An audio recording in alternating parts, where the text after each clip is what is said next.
Good night, fellow punchers. The clock on the wall says it's 10 past 10 on Saturday night. Back with three for tomorrow. I was indoors tonight, so I just spent a while there looking at the racing. A sad day all round. We buried our neighbour today. It was very sad to see a young woman going so early in life. And I also got word today of another passing of somebody I had good time for and met a few times. You might have heard me mention it a few times before. My sound man, Sam Tarrant from Listowel. His dad passed away this morning after a brief illness. He had bleed on the brain since I think it was last Monday week. So Sam sent me a message today that he passed away this morning. Couldn't operate. I met them several times, particularly during the run with that Listowel Limits had in the football, in culminating and getting to an All-Ireland final there in January. Actually, I met them that day, Tony and Liz, his beloved wife, and we went for dinner, the three of us, to Fagan's in Drumcondra, as the menu wasn't suitable, either what we were looking for or it was even way overpriced, we thought. So we walked down to Drumcondra. Met him several times at racing as well, Killarney, Listowel, and he'll be thoroughly missed by everyone that knew him, particularly Liz, Sam and Leanne and his adored grandchild Sean Og. So I extend my deepest sympathies to them all, and I know it'll be a tough household for a while. I know all about it. My mother died with a similar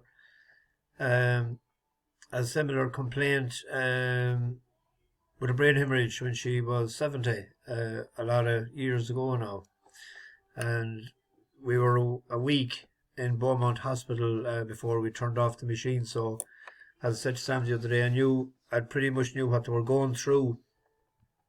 It's tough, but at least they had a bit of time to be able to spend with a loved one anyway, instead of someone that dies so sudden of maybe a heart attack or a car crash or something. So they'll have some solace in that.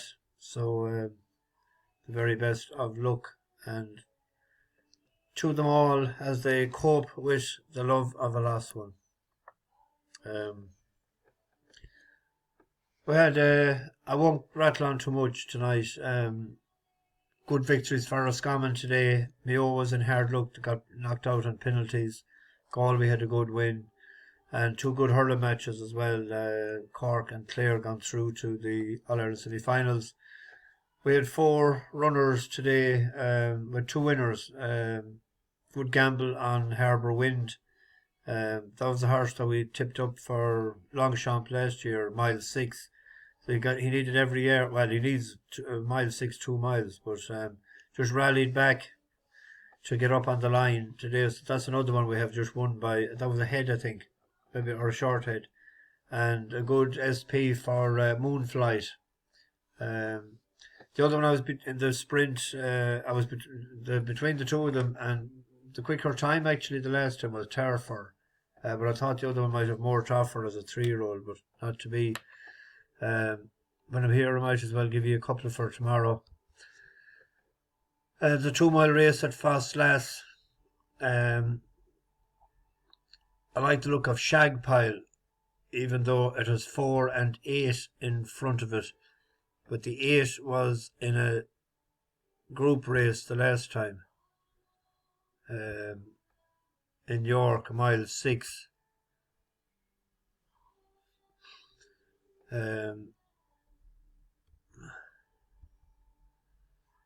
Even though it finished 8th of 8th, it wasn't beaten all that far, 10 lengths in the Bronte Cup, Group 3. But on its previous run, it's a race that we came across a winner in Divine Comedy, and it ran on shoulder to shoulder, side by side up along the stretch, to suggest that's the reason I picked Divine Comedy, and that's the reason I'm picking this one again out of the same race, that the step up to True Mile will suit. Sweet Fantasy goes for home. Callum Shepherd leading, but David Probert is oozing confidence here on Flash Bardot towards the near side in the dark blue and yellow. He's yet to breathe Probert here, and now a shape of the reins, and Flash Bardot goes on as she quickens away from Sweet Fantasy in second place, and they're clear of Shagplyle and Divine Comedy. But it's Flash Bardot who's now going away in the final furlong, travels supremely well throughout the race, and she'll win this in style. For Jack Shannon and David Probert, Flash Bardot wins the feature. Sweet Fantasy second, third Divine Comedy, and fourth. Divine Comedy hosed up next time out for us, and I ran a very good race in Royal Ascot during the week as well. If you see there, it won by 5.5 lengths at the second to a Pledge of Allegiance, stepping up on trip. So that's solid form there. So hopefully the step up to 2 mile will suit Shagpyle tomorrow. We go to Pontefract for a 1.5 mile race. Knightswood is the selection.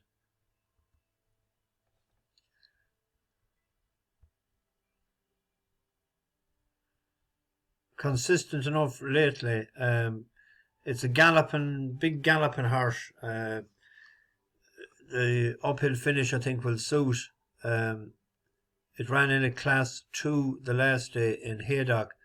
That's it on the rail there as I pick it up.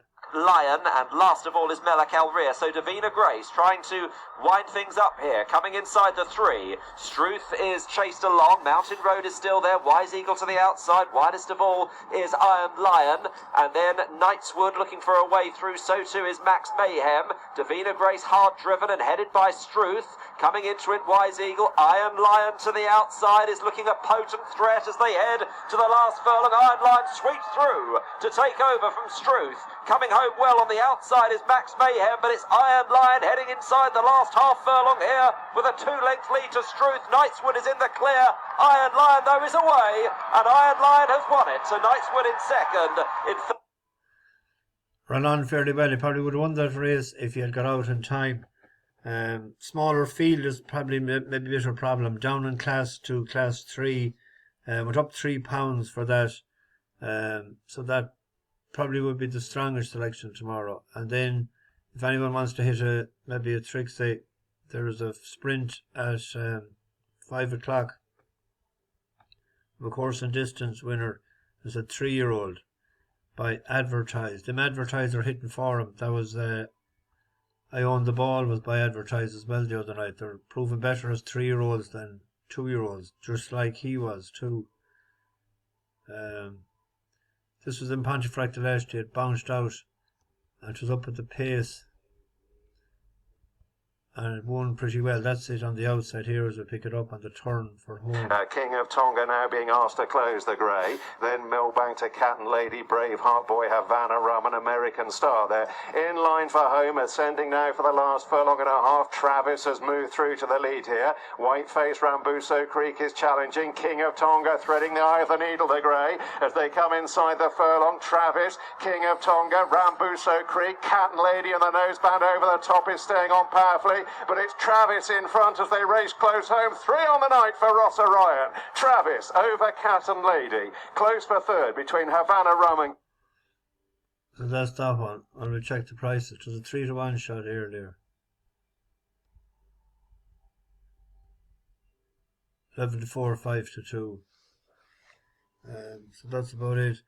As I forgot to say, as I'm flicking through this, the way I do things now, I was unable. I had to clue about that earlier. It was Sam that showed me how to do that and how to go on to that screencast and whatever. So he has helped me enormously since I met him a couple of years ago. He's a great asset to me and to the channel, and I don't think we would be in such a place without him. And I have told him on a couple of occasions that when Mickey D parks up the bus for the final time, whenever that might happen, that he'll be the next driver to carry on the same sort of forum that we have started off and doing our best with. So again, sincere sympathies to the Tarrant family. So Bash the Bookies over and out.